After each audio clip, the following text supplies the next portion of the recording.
Em 90 segundos tu não faz nem um miojo, mas eu te ensino as matérias que tu tem até nojo. Então senta aí e começa a quebrar a TP pra ter energia pra tua mente processar e entender que a probabilidade de você ir bem no Enem tá ligada direto aos meus raps também. Então começa com humanas, só sei que nada sei, mas sei que saí da vida e pra história eu entrei. Se o clima esquenta e tua caneta falhou, fica tranquilo, a esfera dela dilatou com calor. Eu sou flúor com oxigênio, dá pra completar, evoluir melhor que o Darwin poderia imaginar. Se tinha uma pedra no caminho, pode crer que eu já chutei absoluto no rap. Eu nasci pra ser rei, criei uma sociedade aos modelos de Durkheim. O mecanismo dela própria é que diz pra onde vai minha inspiração. Thomas Edison dizia: é 1% e o restante o trabalho que faz. Então senta o rabo aí que eu vou te ensinar. Sometimes rap is the best way to learn, rapá. Eu não compreendo, pero não puedo hacer. É só estudar e ouvir as dicas que eu dou pra você. Confere suas respostas e faz tudo com calma. Manda bem na redação, faz do fundo da alma. Esse é o tópico frasal, ainda tem argumentação. E a resposta pra você eu deixei na conclusão. Se tá nervoso, se acalma pra mandar bem. E se liga nos vídeos que eu te preparo pro Enem.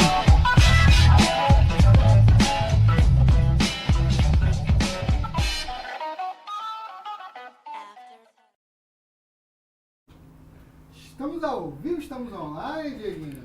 Pró-lacradoras e pró-lacradores do meu coração, hoje não deu nem tempo de eu terminar meu story, ó. Dá uma risadinha daí, ó, que você tá ao vivaço no meu story, que não deu nem tempo de eu terminar de postar. Meus amores, como estamos? @proenem. Foi. Como é que estamos hoje? Tudo certo? Como é que está aí? Maravilha, concluir publicado. Não vou falar de Vasco hoje, porque incrivelmente Vasco conseguiu ganhar de 4-1 do São Paulo, né? Eu acho que foi meio que armado, porque não é possível isso. Como vocês estão? Como é que foi o final de semana? Eu fiquei muito feliz porque eu estava inclusive em São Paulo, né, esse final de semana. Fui ver minha irmã, tava morrendo de saudade. Minha irmã tá morando em São Paulo já há 6 meses. Então eu precisava ver minha irmã, tava morrendo de saudade. Fui lá pra São Paulo, conheci o povo do Vai Vai, escola de samba. Foi um alvoroço, que final de semana delicioso. Galera de São Paulo, um beijo enorme pra vocês. Meu diretor está feliz? Bastante, não. Respeito voltou. Ai, tá vendo? Aí a gente dá a oportunidade, as pessoas já querem, né, dar a mão, a pessoa já quer o braço, né? Pra quem é tricolor, fica aí o meu presente, uma lanterna, tá? Semana que vem eu vou trazer uma lanterninha pra dar de presente pra cada um, porque tá muito bom ver o Fluminense em 20º. Queria lembrar isso, né? Em 20º lugar, mas eu queria dizer só o seguinte pra você. Pela, talvez, 1000ª vez este ano, segue o líder. Segue o líder, que a gente tá com tudo, Renanzinho. Lamento dizer, tá? Já já vocês estarão no Z4 de novo, tudo bem? E este ano, estou profetizando aqui hoje, dia 25 de junho de 2024, este ano descem para a Série B Flusão e Vasquinho, beleza? Pode anotar aí, tá? Pode anotar aí. Não tem esquema em nenhum beat da sorte, esporte da sorte, nada disso, mas eu estou profetizando, tá? Pode apostar que você vai ganhar dinheiro com essas apostas, beleza? O Vascaíno não guarda rancor. Ah, imagina! Liberou o terreno pra vocês lá construir o estádio de vocês, pô. Não. Com essa eu começo a minha aula. Liberou o terreno? Vamos lá. Beijo aí pra galera. Boa tarde, rapaziada. Diguinho Renan Dino. Por que Renan Dino? Por causa do dinossauro que aparece toda hora quando dá erro, é isso? É um cara muito forte. Luiz Felipe, um beijo pra você. Luana, maravilhosa, o pessoal aí da nossa plataforma. Maria Paula, sempre presente, maravilhosa, perfeita, um beijo grande. Maria Fernanda, Lorena, Júlio César, lindíssimos. Tô falando com a galera da plataforma, a galera que tá ao vivaço aí no YouTube também, um beijo grande. Tuane, Lohane, Osmar, meu maravilhoso, sempre presente. Suzana, Pedrinho, sejam todos muito bem-vindos. Bom, o spoiler já tá aqui na tela, pré-modernismo brasileiro.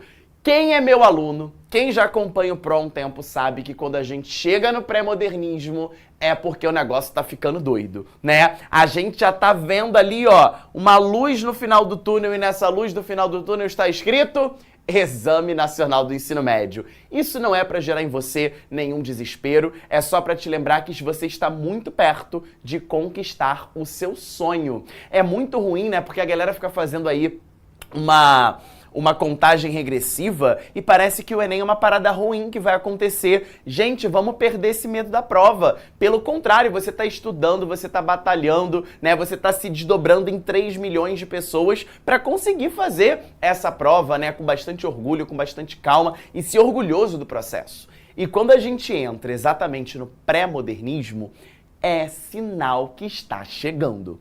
Olha quanta coisa bacana a gente... Não é um pesadelo. Olha lá, Tailane, um pesadelo. Não é pesadelo, Tailane, é um sonho sendo realizado. Eu tenho certeza, eu tô sentindo o cheiro de aprovação, né? Eu tô vendo lá a luzinha no final do túnel brilhando, com cheiro de aprovação, com glória, com sucesso, com tudo isso, tá? E quando a gente vai chegando próximo ao modernismo, é sinal de que o ano letivo está em vias, né, de conclusão. E é isso que a gente está fazendo. Olha quanta coisa bacana a gente já percorreu.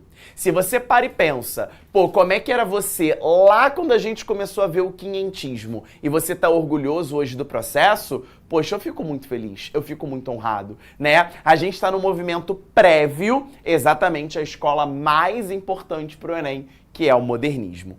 Vamos começar do começo, né, dando a sugestão de dica de leitura da semana, que é um livro desse movimento do pré-modernismo no Brasil. É um livro de um jornalista, tudo bem? Chamado Euclides da Cunha. E ele escreveu uma obra magnífica que muda o rumo da literatura pré-modernista no nosso país, chamado Os Sertões. Galera, eu já vou começar a dar um spoiler da aula de hoje, porque não existe, tá, esse lance de, o modernismo é uma escola literária que promoveu a ruptura com o padrão estético vigente. Show de bola. Isso aí a gente vai ver daqui a algumas semanas, de fato. Mas, lindezas, as coisas não acontecem de uma hora para outra. Tudo bem? Olha lá profetizando Ana Júlia. Deus, tua filha tá pronta. Ana Júlia, é isso que eu quero ouvir. Estamos prontos já, estamos prontos e a vaga será nossa. Uma vaga é nossa com certeza, tá? Vamos olhar para essa quase reta final, porque se a gente para e pensa, o segundo semestre é muito curtinho, né? Agosto, setembro, outubro, acabou, né? Então, vamos olhar para esse final de primeiro semestre com esse ar bastante positivo, para que o segundo semestre já entre aí emanando energias muito positivas. Agora, olha só, o pré-modernismo, então, vai ser uma tentativa de começar a temperar a comida, né? Porque não adianta a gente achar que, o modernismo foi um movimento de ruptura. Tarsila do Amaral acordou num belo dia e falou, vou fazer aqui um movimento, né, para romper com o padrão estético vigente. Não é assim, né? As coisas vão acontecendo e depois a gente tem, obviamente, um cenário favorável ao modernismo. E esse movimento prévio, chamado de pré-modernismo, não é nem uma escola literária,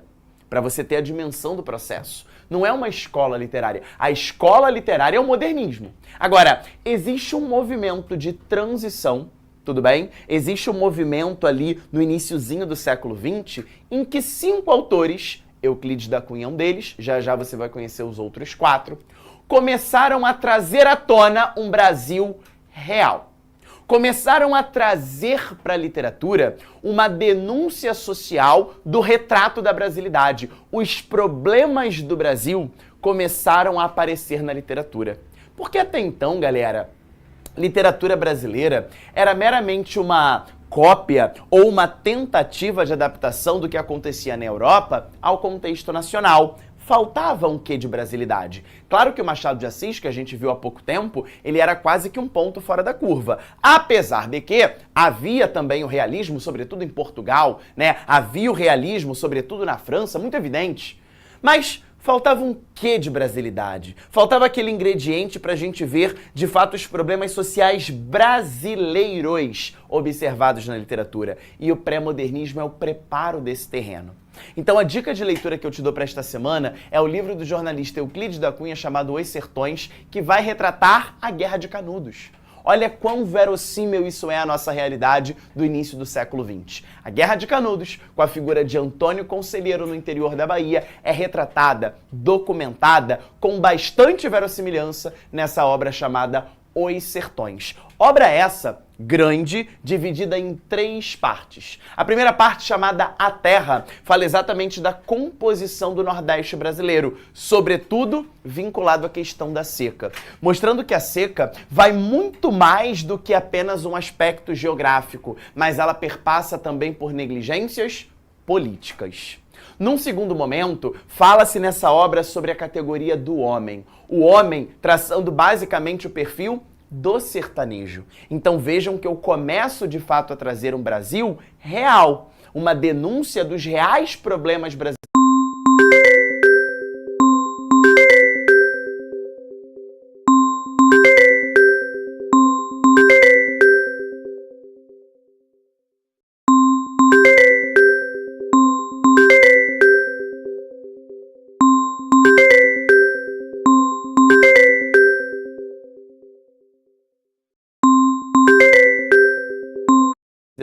Por meio da literatura. E a terceira e última parte dessa obra, a mais importante pra gente, é chamada A Luta, que retrata com bastante verossimilhança a Guerra de Canudos. Beleza? Então, essa é a minha dica de leitura, porque além de ser uma literatura fundamental, um clássico da nossa história literária, a gente também tem em Os Sertões de Euclides da Cunha um excelente repertório sociocultural para as suas redações modelo Enem, uma vez que a gente espera sempre do Enem um grupo social na prova de redação marginalizado, alheio, né, a direitos e deveres, e quando a gente entende que esse grupo social muitas vezes é periférico, marginalizado, em situação de pobreza, a gente tem na literatura pré-modernista e sobretudo na modernista, que a gente vai ver já, né, daqui a algumas semanas, daqui a algumas aulas, exatamente esse viés mais social dentro da literatura, beleza? E eu já vou começar, hoje eu tô que tô, tá? Eu queria te dizer isso, eu cheguei de São Paulo animadíssimo, cheguei ontem à noite, fui ver o Jogo do Brasil. Eu ontem me senti vascaíno por alguns minutos, Renan. Por 90 minutos eu vi o que era ser vascaíno. Que dificuldade sair um gol naquele jogo, meu Deus do céu, né? Cheguei de São Paulo cansado e falei, vou dormir cedo hoje. Fui ver o jogo, pra quê? Só me estressei, gritava, balançava a minha televisão, né? Foi um sacrifício aquele jogo, né? Não tinha, né? Paquetá, Vinícius Júnior. Paquetá não vamos nem falar, né? Vinícius, peraí. Criticando Vinícius Júnior, foi isso mesmo que eu vi? Não tá rendendo, não rende, né? Mas olha só, vamos lá. Também tirou o cara muito cedo. Vamos com calma, Renanzinho. Tu queria que tivesse quem ali? Como é que é o nome do... Eu vou parar de responder o Renan hoje, porque ele tá soltando umas, né? Podia botar aquele meio Praxedes. Aí acabou-se, né? A gente estaria em primeiro no grupo com certeza. E aí, olha só, já que eu tô que tô, eu peguei o livro, Os Sertões de Euclides da Cunha, e eu já quero começar a aula resolvendo uma questão. Já quero começar resolvendo uma questãozinha com vocês do vestibular da UERJ, que poderia também ser questão do Enem, porque ela vai pegar um livro vinculado a problemas sociais e fazer uma intertextualidade com uma letra de música. Nesse caso, com uma letra de samba, de uma escola de samba tradicionalíssima aqui no Rio de Janeiro, chamada Em Cima da Hora, beleza? E ela pega Os Sertões, né, o livro Os Sertões de Euclides da Cunha, e traduz em música popular, em samba enredo. E a partir dela, vem a questão que a gente vai ler o enunciado agora. No livro Os Sertões, Euclides da Cunha aborda o episódio da Guerra de Canudos, 1896-1897, organizando seu texto em 3 partes. Comentamos isso agora. A terra, o homem, a luta. A terra, para traçar o perfil exatamente, né, da geografia nordestina. O homem, para traçar o perfil do sertanejo. E a luta, para retratar com verossimilhança a Guerra de Canudos. A letra do samba, inspirada nessa obra, apresenta uma imagem do sertão nordestino vinculada ao seguinte aspecto. Então ele vai se referir exatamente a essa primeira parte. A terra, vincular o sertão nordestino, esta terra, a uma dessas condições. Mandonismo local, miscigenação racial, continuismo político e determinismo ambiental. Vamos à letra do samba. Marcado pela própria natureza. Eu, sinceramente, acho que esse verso já me traz a resposta. Olha lá. Marcado pela própria natureza, o Nordeste do meu Brasil. Então, o Nordeste está associado ao ambiente em que ele se configura. Ó solitário sertão. Olha a questão da terra. De sofrimento e solidão. A terra é seca, mal se pode cultivar. Morrem as plantas e foge o ar. A vida é triste nesse lugar. Sertanejo é forte, supera a miséria sem fim. Sertanejo, o homem forte, dizia o poeta assim. Foi no século passado, no interior da Bahia. O homem, revoltado com a sorte do mundo em que vivia, ocultou-se no sertão, espalhando a rebeldia. Uma clara alusão aqui a Antônio Conselheiro, se revoltando contra a lei que a sociedade oferecia. Os jagunços lutaram até o final, defendendo Canudos naquela guerra fatal. Então percebam que a gente tem dentro dessa letra da música exatamente as 3 partes do livro a que me referi. Na primeira parte, a terra, marcado pela própria natureza, o sertão vinculado à seca. Segunda parte, o homem, sertanejo é forte. E na última parte, uma correlação com a Guerra de Canudos. Então, o gabarito, qual vai ser? Letra, percebam que ele quer a imagem do sertão nordestino, não é verdade? Então ele está dizendo que o Nordeste é marcado, né? Olha lá o primeiro verso. Marcado pela própria natureza, o Nordeste do meu Brasil. Portanto, aqui o nosso gabarito com certeza é a letra D de dado, determinismo ambiental. Então isso foi só para aquecer, hein? Só para aquecer, já falamos exatamente sobre a dica de leitura da semana e essa questãozinha de vestibular já direto aí para você perceber a frequência do pré-modernismo nas suas provas. Tudo bem? E agora sim, a gente começa a organizar o nosso mapa mental da aula de hoje, depois desse aquecimento, para que a gente possa listar as principais características do pré-modernismo e conhecer os outros 4 autores, além do Euclides da Cunha. Mas antes eu vou retomar o início da aula, mostrando quanta coisa a gente já percorreu, né? A gente já está aqui. Falta só a principal escola, que é o modernismo, e hoje a gente prepara o terreno para que o modernismo seja facilmente compreendido por vocês. Beleza? Bom, percebam que o nosso milzão já pintou aqui, né? A gente conversou bastante no início da aula de hoje como que a literatura pré-modernista e a literatura modernista vão servir, obviamente, como repertório sociocultural para a nossa prova de redação. E eu já vou te falar uma coisa, te prometo, tá? No final da aula de hoje, eu vou te mostrar uma redação modelo, tá? Uma redação nota 1000, avaliada como nota 1000, usando um livro do pré-modernismo na contextualização logo na introdução. Então eu vou pegar um livro do Lima Barreto, você já deve ter ouvido falar dele, Triste Fim de Policarpo Quaresma, e a gente vai ver como que dentro dessa concepção literária do pré-modernismo existe um viés excepcional para você chegar à nota 1000 também na sua prova de redação. Combinado? E é isso que a gente sempre fala. O nosso intuito aqui de toda terça-feira é fazer com que a sua TRI de linguagens vá lá para cima, com que você acerte, obviamente, todas as questões de literatura, mas que principalmente a literatura esteja no seu coração na hora de você escrever a sua redação exemplar nota 1000. Beleza? Te disse que hoje eu tô frenético, né? A gente já fez questão, já sugeriu o livro. Vamos listar as características do pré-modernismo e no final tem redação exemplar para você. Show de bola? Então vamos lá, vamos organizar aqui o rolê pra gente conhecer esses 5 autores e ver a redação modelo. O pré-modernismo não é uma escola literária. Para de chamar pré-modernismo de escola literária. A escola literária é o modernismo. O pré-modernismo é exatamente esse período de transição, beleza? Mas sim uma forma didática de agrupar alguns autores, serão 5, cujas obras foram produzidas no início do século XX, mas que não se inseriram em nenhum movimento da literatura vigente à época. O pré-modernismo é, na verdade, um período de transição literária. Então aí no seu mapa mental, a primeira informação que precisa estar no seu mapa mental, no seu flashcard, é exatamente essa. O pré-modernismo é um período de transição literária do início do século XX. Show de bola? Falar que o pré-modernismo não é uma escola literária não significa dizer que não havia uma cartilha, um projeto estético previamente estabelecido, beleza? Não havia uma regra, eu não tinha que seguir todas aquelas características.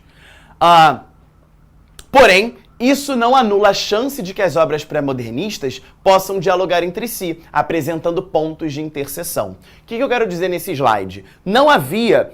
Eu não consigo listar para você características gerais do pré-modernismo. Isso não existe. Como existiu, por exemplo, para o simbolismo, para o parnasianismo, para o realismo, para o naturalismo. Lembra que em todo o final da aula a gente vai para o quadro e você vê listadinho lá os tópicos, né, de principais características de cada uma dessas escolas? No pré-modernismo isso não vai acontecer. O que existe aqui vai ser um sincretismo literário. E isso eu quero que você escreva.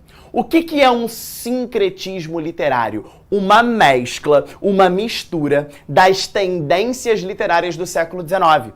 Então, quando eu leio uma obra pré-modernista, eu vou encontrar resquícios do realismo, do naturalismo, do parnasianismo e do simbolismo. Se ligou? O que eu tenho é uma mistura, um sincretismo, uma mescla dessas 4 tendências do século XIX, vou repetir para você, realismo, naturalismo, parnasianismo e simbolismo, e elas estão fundidas exatamente em diversos autores e em diversas obras.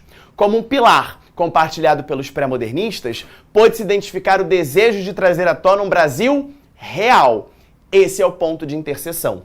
É uma literatura que vai trazer denúncias sobre a realidade brasileira, que vai ser o próprio cunho, né, o próprio fundamento do modernismo, evidenciar a brasilidade. Então isso já começa a ser engatilhado aí pelo pré-modernismo. Os autores desse momento, desse movimento, trouxeram para suas páginas retratos de um Brasil plural e não idealizado. Por que a gente fala da não idealização? Porque idealização é romantismo.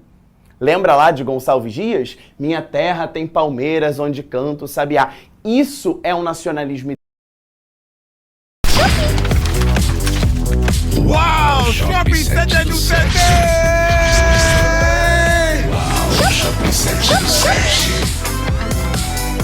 Shopping Center de aniversário! Onana Shopping! Com os empréstimos do Nubank, você fica no controle, da simulação à última parcela. Esse é o jeito não. Assim dá pra fazer aquela tão sonhada reforma na cozinha. Mas se a obra já fez aniversário... Pra isso a gente ainda não tem jeito.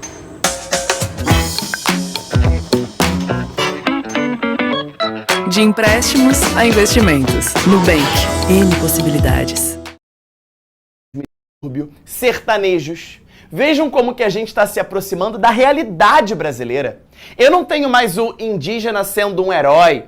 Eu não tenho mais uma mulher distanciada do homem. Eu tenho personagens típicos da brasilidade. Personagens que vão surgir nas obras literárias que representam, como diz a Bia do BBB, o Brasil do Brasil. São personagens reais. Eu tô vendo ali o próprio perfil da brasilidade sendo tratado nessas obras. Então já começo a perceber uma verossimilhança bastante garantida. Beleza? E esses são os 5 principais representantes do nosso pré-modernismo.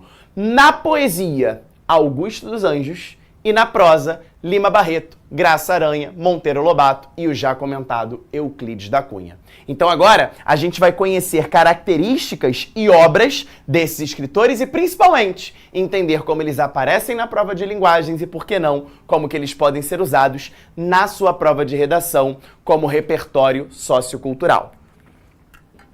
Então o que a gente vai fazer agora? Você vai listar aí no seu mapa mental, no seu flashcard, o nome desses 5, coloca o Augusto dos Anjos separado, porque ele é poesia, e traz Lima Barreto, Graça Aranha, Monteiro Lobato e Euclides da Cunha para o lado da prosa, beleza? Para que a gente possa entender quais são as principais características desses clássicos da nossa literatura, tá? Monteiro é brabo. Concordo, né? Monteiro Lobato, ele fez Ele sofre algumas críticas, tá? Mas ele teve ali um perfil do Brasil bastante abrangente, né? A própria estrutura do Sítio do Pica-Pau Amarelo é a representação do Brasil daquela época, né? A gente tem uma espécie de casa grande, com a vovozinha branquinha de um lado, a tia Anastácia cozinhando, que é a única personagem, tirando o Saci, que é um elemento folclórico, a própria tia Anastácia ali sendo a cozinheira, né? O Visconde de Sabugol, Visconde, né? Então a gente tem realmente ali um retrato, ainda que alegórico, do Brasil no Sítio do Pica-Pau. Concordo. Ele conseguiu retratar ali exatamente o Brasil da época dele, evidentemente, né? Com bastante maestria. Mas era um cara conservador, ele vai criticar muito, tá? O próprio movimento de Semana de Arte Moderna, mas esse é um papo posterior, tá? Vamos lá, vamos listar aí as obras que a gente vai comentar hoje. Augusto dos Anjos escreveu o livro Eu, é o nome do livro poético dele. Lima Barreto, Triste Fim de Policarpo Quaresma. Euclides da Cunha, como já falamos, Os Sertões. Monteiro Lobato, Urupês e Cidades Mortas. E Graça Aranha, Canaã. Vamos conhecer então um pouquinho de cada um desses autores e de cada uma dessas obras, começando pelo Augusto dos Anjos. Amores, Augusto dos Anjos escreve um livro de poesia. E aí você foi levado, né, a acreditar, a entender que sempre que a gente tem poesia, existe ali um sentimentalismo bastante exacerbado. E de fato isso existe. Mas, por conta do início dos nossos estudos, a gente sempre acha que uma poesia vai refletir alguma coisa, um sentimento belo, né? Um sentimento que realmente seria ali um sentimento amoroso. Muita gente confunde isso, né? Acha que poema, poesia tem que falar de amor. E o Augusto dos Anjos vem quebrar totalmente essa concepção errônea sobre o próprio ato poético. Não à toa, a poesia do Augusto dos Anjos será chamada de poética da decomposição. Por quê? Galera, eu tô no início do século XX, desigualdades muito acentuadas. Então não tem porquê eu vir criar um livro de poesia para falar de amor, para falar de coisas boas, para falar de elementos positivos de uma sociedade que não deu certo. Eu estou denunciando problemas sociais brasileiros. Então, Augusto dos Anjos, ele vai ter exatamente uma tentativa poética de traduzir o que foi aquele duelo entre realismo e naturalismo. Então eu vou ter dentro da poesia um vocabulário de cunho científico. Eu ainda estarei... Olha como é que o pré-modernismo é um dilema, né? O modernismo vai prezar por ruptura, mas o pré-modernismo ainda tem o uso de soneto. Olha como é que é um movimento de transição. O modernismo é ruptura, mas o pré-modernismo é transição, como eu te disse no início da aula. As coisas não vão acontecer da noite para o dia, do dia para a noite. É sempre um período, um ciclo que se renova. Então eu ainda estou preso ao uso, lembra do sincretismo literário? Ao uso do soneto, que era uma característica típica do parnasianismo. Ou seja, eu evoluo falando de críticas e denúncias sociais brasileiras, mas eu ainda estou preso na forma fixa do soneto. Se ligou? Esse soneto só vai se perder na primeira fase do modernismo, que aí é ruptura mesmo, principalmente com o formato clássico de literatura, tá? Sincretismo literário, como eu te disse, né? O Augusto dos Anjos, ele vai trazer à tona elementos realistas, elementos naturalistas e elementos simbolistas, beleza? Na literatura dele a gente não vai encontrar nada de amor, pelo contrário. E essa poética de vocabulário científico vai ser chamada de poética da decomposição, tudo bem? Uma filosofia pessimista e melancólica diante da existência humana e a temática da morte nos seus estágios mais degradantes acabam aí aparecendo, tá? A temática da morte acaba aparecendo como justamente aquilo que vai ser o fim da vida. E esse fim da vida que não vai ser ocultado, e sim escancarado em forma de denúncia social. O poema mais importante dentro desse livro, se chama Psicologia de um Vencido, e geralmente é ele que cai no vestibular. Nesse texto, além do pessimismo em relação à humanidade, há a tematização da morte, vista como fim inexorável e biológico de todos. E aqui, gente, na Psicologia de um Vencido, haverá exatamente a figura do verme. Olha os termos que ele usa, né? Filho do carbono, monstro da escuridão, verme. Ou seja, eu tenho exatamente a imagem de um corpo em decomposição. E isso vai ser o retrato do Brasil da época. Olha que loucura, né? Olha que loucura. A gente tem exatamente um Brasil sendo denunciado por meio de uma poética de Augusto dos Anjos, que é a poética da decomposição, e não do belo, do equilibrado, do harmonioso, mas eu tenho exatamente um retrato desse cientificismo vinculado a um corpo em decomposição. Essa é a poética do Augusto dos Anjos. Beleza? A galera ali, quero ler. Vale a pena, tá? Vale a pena. Vale a pena fazer essa leitura, porque a gente perde um pouco daquela concepção mais clássica de que literatura é só amorzinho, né? O pré-modernismo vem para romper com essa ideia, né? Euclides da Cunha a gente comentou no início da aula, mas vamos organizar aqui as características principais de Os Sertões. Primeiro, a figura, né, bastante verossímil da Guerra de Canudos, vinculada a Antônio Conselheiro.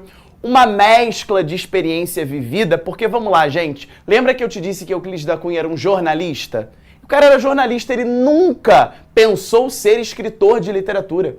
E como jornalista, ele fora chamado para cobrir a Guerra de Canudos. Olha que loucura! Um jornalista que ele é testemunho ocular, ele tá vendo o que tá acontecendo.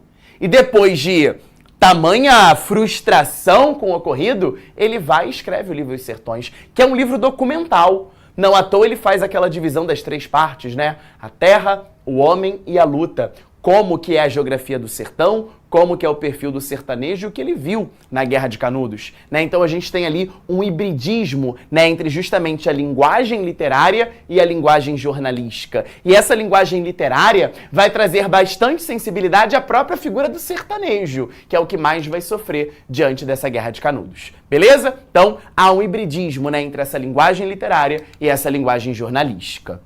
Bom, há bastante verossimilhança, como eu te disse, né? O cara viu, ele estava lá na Guerra de Canudos e escreve exatamente o que ele observa. E esse livro, gente, não é somente um livro de literatura, né? É um livro de história, de sociologia, de filosofia, de antropologia, de geografia. Não à toa, escuta o que eu vou te dizer com carinho. Geralmente, ele nem aparece na prova de linguagens. Ele aparece na prova de humanas. É muito mais fácil você encontrar Euclides da Cunha lá na prova de humanas do que na própria prova de literatura, dada a grandeza histórica, geográfica, sociológica, filosófica presente dentro desse livro, que foi a minha recomendação para você esta semana. Beleza? Bom, as 3 partes do livro que a gente comentou, né? A terra retratando ali a geografia do sertão nordestino, o homem traçando literariamente, né? Aqui sim, literariamente, o perfil do sertanejo com um cunho determinista. Vamos lembrar da nossa aula de realismo e naturalismo. O que era o determinismo social? Lembra aí pra mim. O que era determinismo social? O homem é produto do meio em que ele vive. Lembra disso? O homem é produto do meio em que ele vive. Então, nessa parte, o homem, é impressionante como que a figura do nordestino está muito associada à própria questão da terra. E, somando isso aqui, a gente vai para a questão da luta, que é a narração ocular. O cara estava lá, justamente, da Guerra de Canudos e a figura de Antônio Conselheiro. Tá bom? Sara tá dizendo, caiu no simulado. Sarinha, foi na parte de linguagens ou na parte de humanas? Confere aí para mim, por favor. Simulado de maio, que a galera tá dizendo aí. Foi que... Ah, não, maio não, do meio, né? Eu perguntei do meio. Sarinha, me confirma aí, caiu na prova de linguagens ou caiu na prova de humanas? Eu chuto que foi na prova de humanas, né? Inclusive, aquela questão que a gente fez no início da aula era uma questão da prova de humanas, né? Como é que um conhecimento literário te ajuda em linguagens, em redação e em humanas. Beleza? Bom, próximo escritor, Lima Barreto. Lima Barreto com a obra Triste Fim de Policarpo Quaresma. Galera, primeiro ponto, é muito relevante mencionar aqui que o Lima Barreto é um escritor preto da nossa literatura. E ele se reconhece enquanto escritor preto. E isso na literatura brasileira é 1 em 1 milhão, não é verdade? Até agora a gente só estudou autores brancos e com grana, exceto Machado de Assis. Mas havia toda aquela questão do embranquecimento do Machado.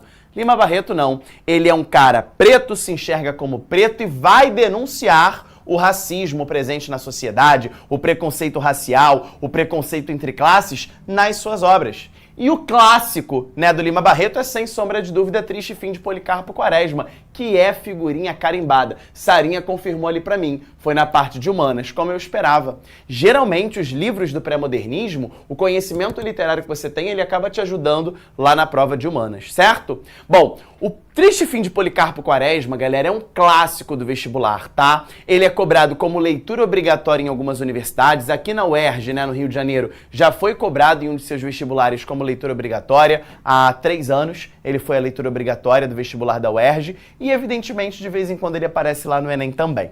Galera, aqui a gente fala, né, a gente traz a imagem um pouco com o estereótipo de loucura do Policarpo Quaresma, que era exatamente um nacionalista fanático. O Policarpo Quaresma, o erro dele, se ele fosse preso, e ele foi, o crime que ele cometeu foi amar demais, né? O crime do Policarpo Quaresma foi amar demais. E amar demais o Brasil, nosso solo, nossa pátria, nossa nação. E de tanto que ele amava o Brasil, ele quis instaurar aqui 3 grandes revoluções.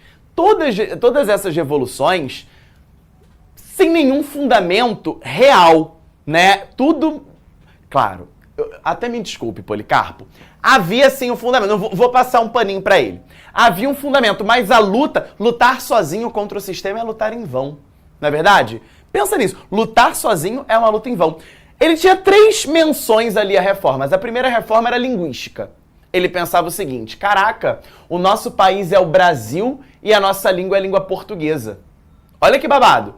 O nosso país é o Brasil e a gente não fala mais tupi-guarani, a gente fala português. Por quê? Pela colonização. Para Policarpo Quaresma isso é inconcebível.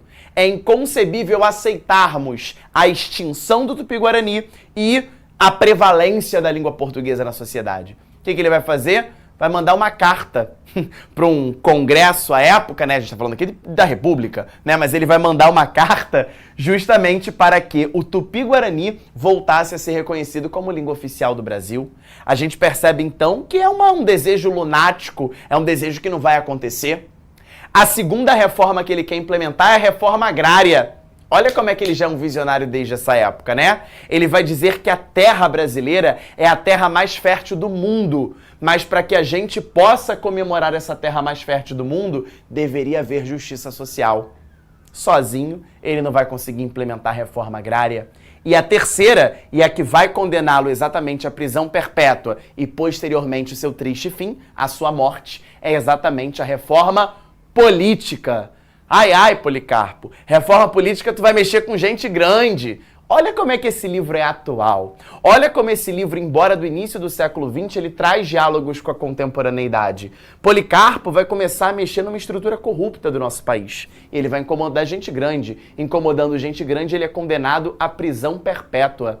Condenar alguém à prisão perpétua dentro de um livro da literatura é basicamente similar a condenar essa pessoa à morte. E esse é o triste fim de Policarpo Quaresma. Por ser um apaixonado pela nação, por amar a pátria brasileira, ele é condenado à prisão perpétua e há, evidentemente, a morte de seus ideais. E é aí que vem a epifania, né? Aquele Brasil que Policarpo idealizou, aquele Brasil que Policarpo tanto queria por meio das suas 3 reformas, a linguístico-cultural, evidentemente, a agrária, né, da terra e a política, sempre foram apenas idealizações na cabeça de Policarpo. Quando cai a ficha, ele se sente extremamente frustrado e este é o seu triste fim. Beleza? É um livro lindo também que geralmente aparece no seu vestibular, tá bem? Quarto escritor, Monteiro Lobato. Para Monteiro Lobato, galera, a gente tem aqui 3 vertentes, beleza? A primeira vertente é a sua contribuição para a literatura infanto-juvenil, e aí, evidentemente, a gente pode trazer à tona o próprio Sítio do Pica-Pau Amarelo, né, com personagens que representaram a nossa infância, né, e que representam, de certa forma, a própria estrutura, né, do Brasil à época. A própria estrutura do sítio remonta a um período colonial, né, bastante ainda frequente na história, na literatura, no vínculo, né, com o próprio Brasil que se entende. Um segundo, né, aqui é um clássico, né, o livro Urupês do Monteiro Lobato, criando a imagem do caboclo. E esse caboclo será o Jeca Tatu, o trabalhador rural do interior de São Paulo. E, por fim, o livro Cidades Mortas. Cidades Mortas representa bem o declínio, né, a decadência da economia do Vale do Paraíba, justamente por conta da crise do café, a crise cafeeira, beleza? Então, Monteiro Lobato, geralmente aparecendo aí na sua prova por meio desses 3 caminhos, né? Essas três perspectivas. A contribuição para a literatura infanto-juvenil, a imagem do caboclo brasileiro, do trabalhador rural de São Paulo, vinculado ao Jeca Tatu, e a ideia da decadência do Vale do Café em decorrência da crise do café em Cidades Mortas. Beleza? E por fim, um último escritor, quinto e último da aula de hoje, chamado Graça Aranha, que vai escrever também um livro importantíssimo para esse período chamado Canaã. Amores, Canaã significa o quê? Um termo bíblico, né? Canaã significa terra prometida. E vejam só, lindezas, este livro aborda uma questão fundamental para se entender o Brasil do início do século XX. Vai tratar da imigração de alemães numa cidade de Cachoeiro, no Espírito Santo. Então é um livro que trabalha bastante a questão da imigração, né? As perspectivas, os problemas pelos quais os imigrantes vão passar aqui no Brasil. É um livro que dialoga, olha aqui, bebê, quando a gente tem um tema que eu aposto, tá? Se você viu a nossa aula de redação, você viu que é uma das minhas apostas, o problema dos refugiados hoje no Brasil, né? Tem uma novela maravilhosa da Rede Globo chamada Órfãos da Terra. Tu tem esse repertório? Sabe o que eu tô falando? É babado, né? Se você sabe do que eu tô falando, coloca aí. Sim, pra eu saber que você já viu essa novela e tem esse repertório. Porque, sinceramente, eu acho que é uma probabilidade muito grande de esse tema de redação aparecer na sua prova, tá? Exatamente as dificuldades, né, dos refugiados aqui no Brasil, beleza? Então, Órfãos da Terra é uma novela sensacional. Galera ali dizendo que sim, que conhece, né?